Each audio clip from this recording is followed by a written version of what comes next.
Di tengah kabut tebal yang menyelimuti lereng Gunung Merapi, seorang pemuda bernama Arya sering mendaki sendirian. Tidak ada yang tahu apa yang ia cari, tetapi setiap kali ia kembali, sorot matanya penuh dengan teka-teki. Warga desa hanya bisa berbisik, apa yang sebenarnya dilakukan Arya di sana? Rumor beredar bahwa ia sering terdengar berbicara sendiri di puncak gunung, seolah-olah sedang berbicara dengan seseorang yang tidak terlihat. Namun, semuanya berubah ketika sebuah kejadian aneh terjadi. Seekor elang putih besar, makhluk yang jarang terlihat di kawasan itu, tiba-tiba muncul dengan luka parah di sayapnya. Arya menemukannya dan merawatnya dengan penuh kasih.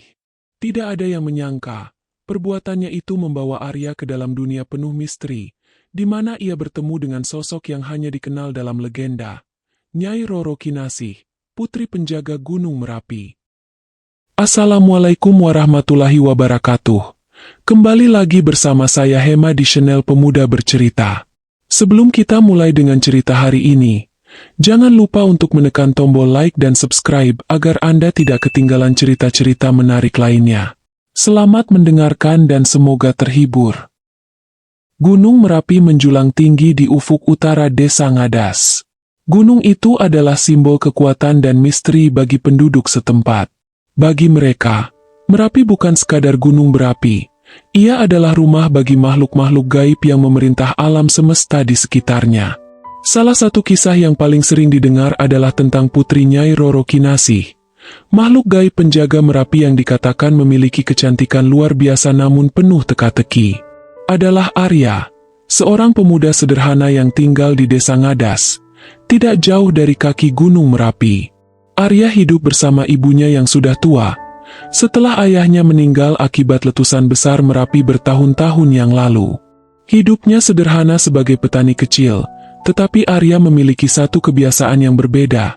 Ia sering mendaki Gunung Merapi, bukan untuk berburu atau mencari kayu bakar, melainkan untuk menikmati keindahan alam dan merenung di keheningan. Suatu hari, saat Arya sedang mendaki ke hutan lereng Merapi, ia menemukan sesuatu yang aneh. Seekor burung elang putih besar, yang sebelumnya ia lihat terbang tinggi di atas langit, kini terbaring di atas batu dengan sayap terluka. Burung itu mengeluarkan suara lirih, seolah meminta bantuan. Arya, tanpa berpikir panjang, mendekati burung tersebut dan membalut luka di sayapnya dengan kain sarung yang ia bawa. Namun, ada yang tidak biasa dengan elang itu. Matanya tajam, menatap Arya dengan cara yang hampir menyerupai manusia. Malam itu, Arya bermalam di sebuah gubuk kecil di lereng gunung. Saat ia tertidur, ia bermimpi aneh. Dalam mimpinya, ia melihat seorang wanita cantik berbaju kebaya hijau, berdiri di tepi jurang dengan tatapan sendu. Wanita itu berkata, "Terima kasih telah menyelamatkan salah satu penjaga kami. Aku akan membalas budi baikmu." Ketika Arya terbangun, ia mendapati sesuatu yang mengejutkan. Burung elang yang ia selamatkan semalam kini hilang, tetapi di tempat burung itu tergeletak, terdapat bunga mawar berwarna emas yang berkilauan di bawah sinar matahari pagi. Arya mengambil bunga itu dan merasa ada yang berubah dalam dirinya. Ia merasa lebih kuat, lebih bersemangat, dan lebih percaya diri. Hari-hari berlalu, dan Arya mulai mendengar suara-suara aneh setiap kali ia mendaki gunung. Suara itu seperti alunan musik lembut, seolah memanggilnya untuk terus naik lebih tinggi. Akhirnya, pada suatu malam purnama, Arya memutuskan untuk mengikuti suara tersebut.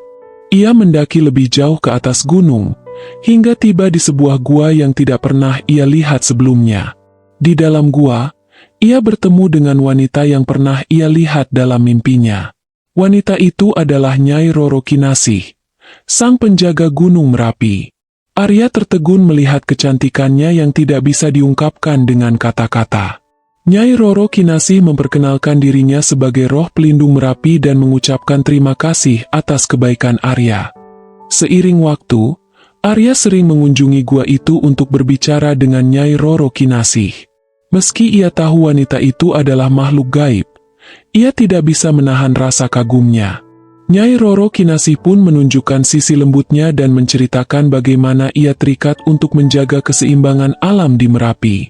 Namun, hubungan mereka tidak disukai oleh makhluk-makhluk lain yang tinggal di gunung tersebut. Para penjaga Merapi yang lain menganggap manusia seperti Arya tidak pantas mendekati sang putri. Mereka mulai mengirimkan rintangan kepada Arya, dari badai mendadak hingga suara-suara menakutkan yang berusaha membuatnya menjauh. Tapi Arya tetap bertahan. Ia membuktikan keberaniannya dengan menghadapi semua tantangan, termasuk menyelamatkan sebuah desa dari banjir lahar dingin dengan bantuan Nyai Roro Kinasih. Hubungan antara Arya dan Nyai Roro Kinasih semakin erat. Setiap malam, Arya naik ke gua di tengah Gunung Merapi untuk bertemu dengan sang putri penjaga. Nyai Roro Kinasih sering berbicara tentang tugasnya menjaga keseimbangan gunung. Ia juga memperingatkan Arya bahwa kehadirannya di dunia manusia terlalu lama dapat membawa bencana. Namun, Arya tidak peduli.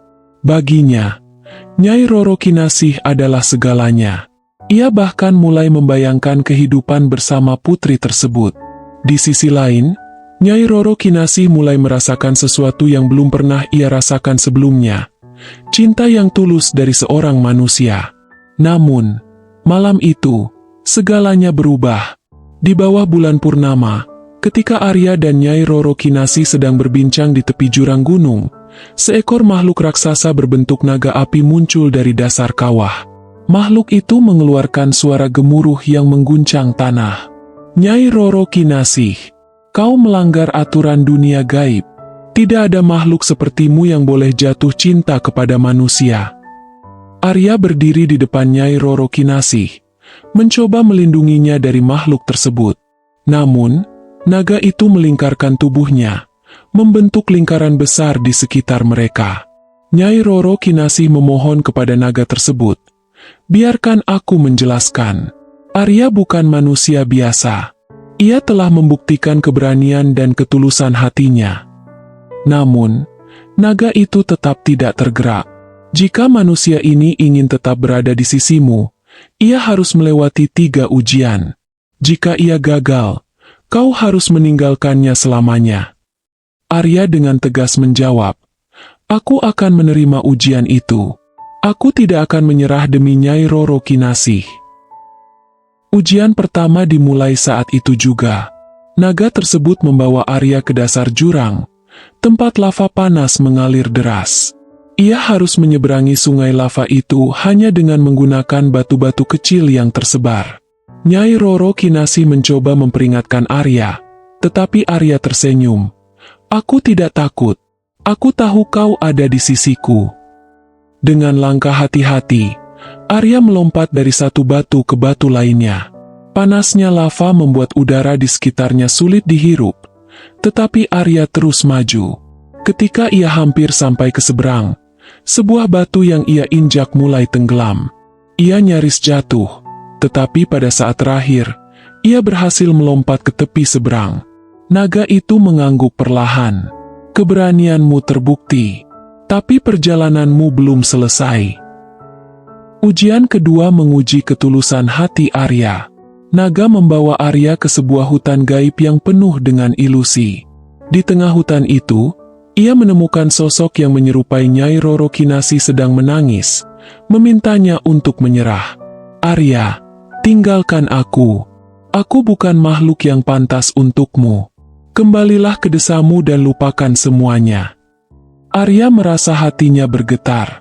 Ia ingin memeluk sosok itu, tetapi ia tahu ini adalah ujian. Ia menutup matanya dan berkata, aku tahu ini bukan Nyai Roro Kinasih yang sebenarnya. Aku tidak akan menyerah karena cinta ini tulus. Aku tidak peduli apapun yang terjadi. Tiba-tiba, ilusi itu menghilang, dan naga muncul kembali. Kau telah membuktikan ketulusanmu. Kini, tersisa ujian terakhir.